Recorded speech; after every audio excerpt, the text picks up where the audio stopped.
Hi friends, welcome to UVC మస్తీ. తెలుగు సినీ పరిశ్రమ హాస్య నటులకు పుట్టిల్లు. మరే భాషలో కూడా మన తెలుగు చిత్ర పరిశ్రమలో ఉన్నంత మంది కమెడియన్స్ కనపడరు. అందరూ వెండితెర మీద నవ్వులు పూయించి మనల్ని అలరిస్తుంటారు. తక్కువ కాలంలోనే గుర్తింపు తెచ్చుకొని స్టార్ కమెడియన్స్ గా ఎదిగిన వారు కొందరైతే, మరికొంతమంది ఏళ్ల తరబడి నటిస్తున్నా పెద్దగా గుర్తింపు రాక చిన్న చిన్న పాత్రలకే పరిమితమై కాలంతో పోరాడుతూ ఉంటారు. అలా ఏకంగా 50 ఏళ్ల పాటు 500కు పైగా చిత్రాలలో నటించి మనల్ని కడుపుబ్బా నవ్వించిన కమెడియన్ చిడతల అప్పారావు గారు. ఆయన అన్ని సంవత్సరాలు నటిస్తూనే ఉన్నప్పటికీ స్టార్ కమెడియన్ ఎందుకు కాలేకపోయారు? సినీ ఇండస్ట్రీలో ఆయన పడిన కష్టాలు, ఆయన పిల్లలు ఎవరు, చివరకు ఆయన ఎలా చనిపోయారు వంటి విషయాలన్నీ ఈ వీడియోలో చెప్పుకుందాం.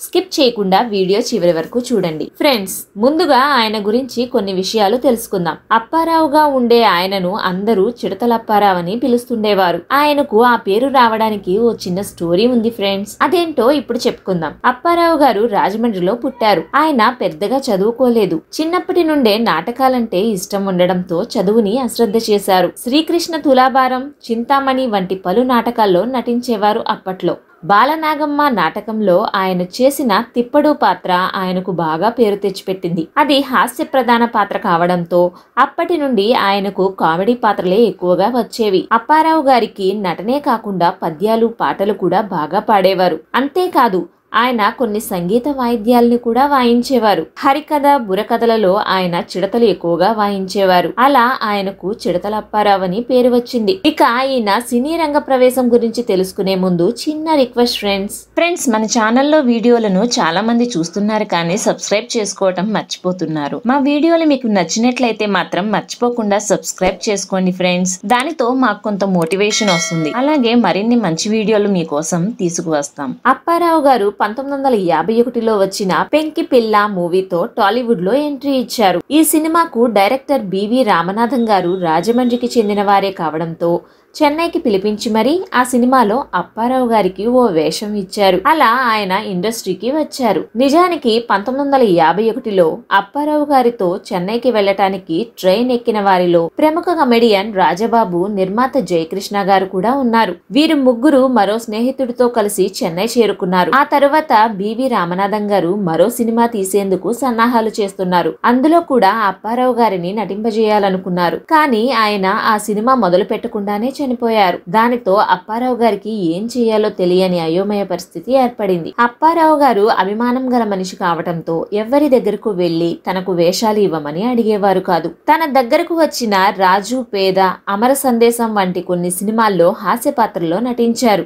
ఆ తరువాత కొంతకాలం ఆయనకు టైలరింగ్ వర్క్ తెలియడంతో ఆ పని చేసుకున్నారు. నాటకాలలో ఉన్న అనుభవం ఆయనను ఆ పని కూడా సరిగ్గా చేసుకోనీయలేదు. ఆ తర్వాత మళ్లీ నాటకాల్లోకి వచ్చి చిడతలు వాయించేవారు. ఆ తరువాత మేకప్ మ్యాన్ గా కూడా చేశారు. పెంకిపిల్ల సినిమా తర్వాత నటుడిగా కొనసాగి ఉంటే అప్పారావు గారు రాజబాబు గారిలా స్టార్ కమెడియన్ గా ఎదిగేవారేమో. కానీ నటుడిగానే తన కెరీర్ కొనసాగించాలి అనుకునే సమయానికి పెద్దగా అవకాశాలు రాలేదు. దాంతో చిన్న చిన్న పాత్రలే చేయడం మొదలు పెట్టారు. కమెడియన్ గా తనకు సూట్ అయ్యే పాత్రల్లో రాణించారు. రెమ్యూనరేషన్ ఎవరు ఎంత ఇస్తే అంతే పుచ్చుకునేవారు. ఇవ్వకపోయినా అడిగేవారు కాదు. అయితే రోజులు గడవాలంటే ఆదాయం ఉండాలన్న ఉద్దేశంతో మళ్లీ మేకప్, డ్రెస్సింగ్ విభాగాల్లో పని కుదుర్చుకున్నారు. అలా నిలకడ లేకపోవడం వల్లనే ఆయన 100లకు పైగా సినిమాల్లో నటించినప్పటికీ పెద్దగా పేరు తెచ్చుకోలేకపోయారు. అప్పటి తరం నుండి సెకండ్ జనరేషన్ హీరోలందరి సినిమాల్లో ఈయన కనిపిస్తుంటాడు. కె రాఘవేంద్రరావు, దాసరి నారాయణరావు గారు, జంధ్యాల,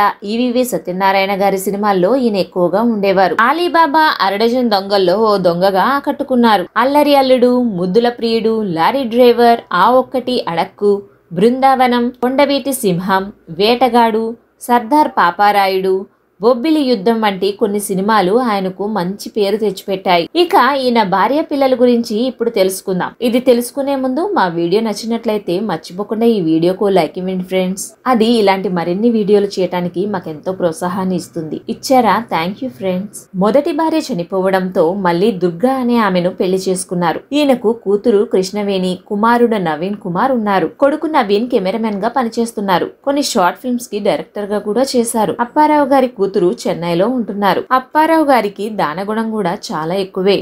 జూనియర్ ఆర్టిస్టులు ఎవరైనా డబ్బులు లేక ఇబ్బంది పడుతుంటే జేబులోంచి ఎంతో కొంత తీసి ఇచ్చేవారు. బంధువుల పెళ్లిళ్లు, ఇల్లు కట్టుకోవడంలో ఆయన సహాయం చేసేవారు. అభిమానులు ఇంటికి వస్తే తృప్తిగా భోజనం పెట్టి వారితో ఫోటోలు దిగి పంపించేవారు. అంతటి గొప్ప మనసున్న అప్పారావు గారు చివరకు లంగ్ క్యాన్సర్ తో చనిపోయారు. ఎన్టీఆర్ గారు ముఖ్యమంత్రిగా ఉన్నప్పుడు రాజమండ్రికి సీట్ కూడా ఇస్తామన్నారట. కానీ ఆయన రాజకీయాల్లోకి వెళ్లలేదు. ఆయన క్యాన్సర్ తో బాధపడుతున్నప్పుడు చిరంజీవి, కల్పనారాయ్, దాసరి, ఆలీ, రాళ్లపల్లి, చలపతిరావు గారు ఇలా చాలా మంది సహాయం కూడా చేశారు. అప్పారావు గారి పిల్లలు ఓ ఇంటర్వ్యూలో చెబుతూ, నాన్నగారు చాలా మందికి ఆయనకు ఉన్న దాంట్లో గుప్తదానాలు చేసేవారు. మా బంధువులలో అడిగిన వారికి లేదనకుండా పెళ్లికి, ఇల్లు కట్టుకోవడానికి కూడా డబ్బులు ఇచ్చేవారు. అలాగే కొంతమందికి షాప్స్ కూడా పెట్టి జీవనోపాధి కల్పించారు. ఇప్పుడు వాళ్ళు ఎప్పుడైనా కనపడినప్పుడు నాన్న గురించి గొప్పగా చెబుతుంటే చాలా సంతోషంగా ఉంటుంది అని చెప్పుకొచ్చారు. ఒక మనిషి గురించి